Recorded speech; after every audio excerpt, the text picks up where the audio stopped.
Hello friends, welcome to education part 2.0। आज हमें ancient history का एक टॉपिक जो बहुत ही इम्पोर्टेंट है। सारे एग्जाम में इस टॉपिक से प्रश्न पूछे जाते हैं। सिंधु सभ्यता के बारे में हम आज लोग जानेंगे। सिंधु सभ्यता के नगर नियोजन, सिंधु सभ्यता का पतन, उसके बारे में बहुत सारी जानकारी आज प्राप्त करेंगे। तो इस वीडियो पे लास्ट तक बने रहें और साथ ही साथ हिस्ट्री के बारी बारी से सारे टॉपिक आपको करा दिए जाएंगे। तो पहला पॉइंट है, सिंधु सभ्यता की सर्वमान्य तिथि 2400 ईस्वी पूर्व से 1700 ईस्वी पूर्व मानी गई है। यह लगभग डेट है, एक्यूरेट डेट नहीं है। ये बस मान ली गई है कि 2400 ईस्वी पूर्व से 1700 ईस्वी पूर्व तक सिंधु सभ्यता रही होगी। और सिंधु सभ्यता का जो दूसरा नाम है उसे कहते हैं हम हड़प्पा सभ्यता। हड़प्पा सभ्यता इसका नाम इसलिए पड़ा है क्योंकि सबसे पहले जो स्थल खोजे गए थे वो हड़प्पा से खोजे गए थे, इसीलिए इसे हड़प्पा सभ्यता भी कहा जाता है। नेक्स्ट है, सिंधु सभ्यता की खोज दयाराम साहनी ने की थी। तो ये भी पूछा जाता है सिंधु सभ्यता की खोज किसने की थी, तो दयाराम साहनी ने की थी। सिंधु सभ्यता को कांस्य युग में रखा गया है क्योंकि कांस्य का प्रचलन उस वक्त ज़्यादा था। इस सभ्यता के मुख्य निवासी द्रविड़ एवं मध्य सागरीय थे। ये भी बहुत इंपॉर्टेंट पॉइंट है, आप इसको नोट कर लीजिएगा।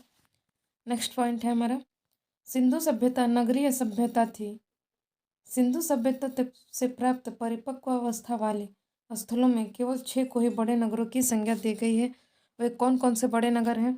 मोहनजोदाड़ो, हड़प्पा, गढ़ीवालीवाला, धौलावीरा, राखीगढ़ी और कालीबंगा। ये 6 को ही नगरों की संज्ञा दी गई है।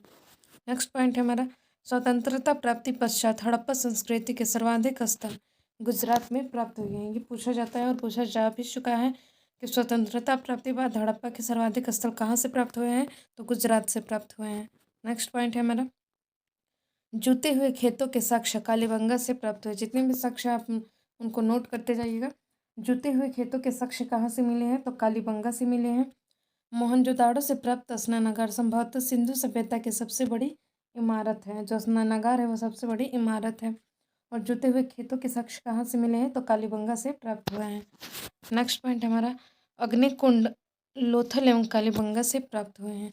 अग्निकुंड कहाँ से प्राप्त हुए, तो लोथल और कालीबंगा से। नेक्स्ट है, मोहनजोदाड़ो से नर्तकी की एक कांस्य मूर्ति मिली है। अगला है, मनके के बनाने के कारखाने लोथल एवं चनहूदड़ो से मिले हैं। कहाँ कहाँ से मिले हैं, तो लोथल और चनहूदड़ो से। नेक्स्ट है, सिंधु सभ्यता की लिपि भाव चित्रात्मक है, यानी वो कुछ लिखते नहीं थे, वह ऐसे आकृति बनाते थे जिससे उनका भाव स्पष्ट हो।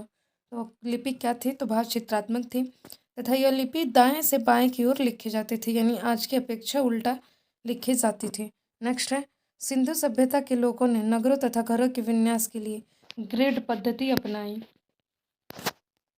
नेक्स्ट है, घरों के दरवाजे और खिड़कियां सड़क की ओर न खोल के पिछवाड़े की ओर खुलती थी। केवल लोथल ही ऐसा नगर है जहाँ के घरों के दरवाजे मुख्य सड़क की ओर खुलती थी, बाकी कहीं भी आपको देखने को नहीं मिलेगा। नेक्स्ट है, सिंधु सभ्यता की मुख्य फसल क्या क्या थे, पूछा जाता है, तो गेहूँ और जौ थी। सिंधु सभ्यता की मुख्य फसल क्या थी, तो गेहूँ और जौ। नेक्स्ट है, मिट्टी के बने हल, मिस्टेक हो गया यहाँ पे। मिट्टी के बने हल का साक्ष्य कहाँ से मिला है, तो बनमाली से मिला है, आप इसको भी नोट कर लीजिएगा। नेक्स्ट है, रंगपुर एवं लोथल से चावल के दाने मिले हैं। पूछा जाता है कि चावल या धान की खेती होने के प्रमाण कहाँ से मिलते हैं, तो लोथल एवं रंगपुर से मिलते हैं तथा चावल के प्रथम साक्ष्य लोथल से ही प्राप्त हुए हैं। नेक्स्ट है हमारा, तौल की इकाई संभवतः 16 के अनुपात थी। 16 के अनुपात यानी 16, 32, 64 ऐसे करके थी। सिंधु सभ्यता के लोग धरती को उर्वरता की देवी मानकर उसकी पूजा किया करते थे। सिंधु सभ्यता के लोग प्राकृतिक पूजक थे।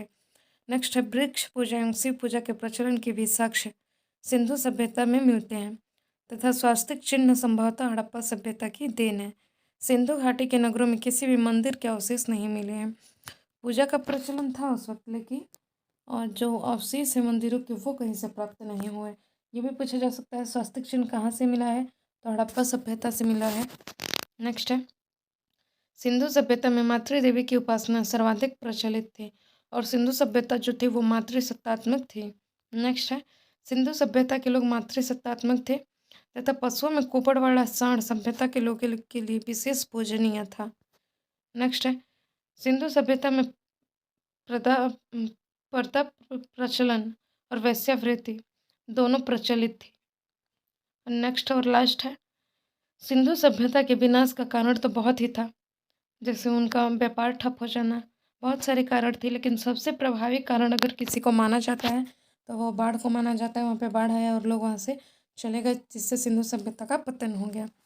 तो आज के लिए इतना ही। वीडियो आपको पसंद है तो चैनल को सब्सक्राइब करें, वीडियो को लाइक करें और शेयर करना ना भूलें। साथ ही साथ आप मेरे चैनल पर बने रहें।